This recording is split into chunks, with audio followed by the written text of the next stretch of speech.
Hi friends, இப்போ நம்ம எங்கே போயிட்டுருக்கோன்னா லக்ஷனா ஸ்ரீயோட ஸ்கூலில் ஃபேன்சி ட்ரெஸ் காம்படிஷன். அதுக்காக தான் அவங்கள கூட்டிகிட்டு போயிட்டுருக்கேன்.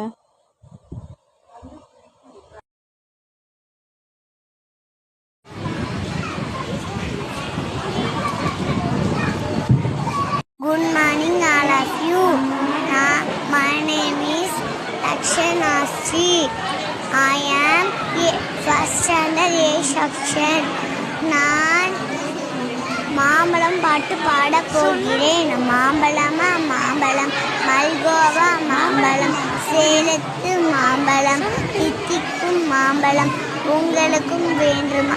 பங்கு இங்கே ஓடி வாருங்கள், பங்கு போட்டு தின்னலாம். Thank you.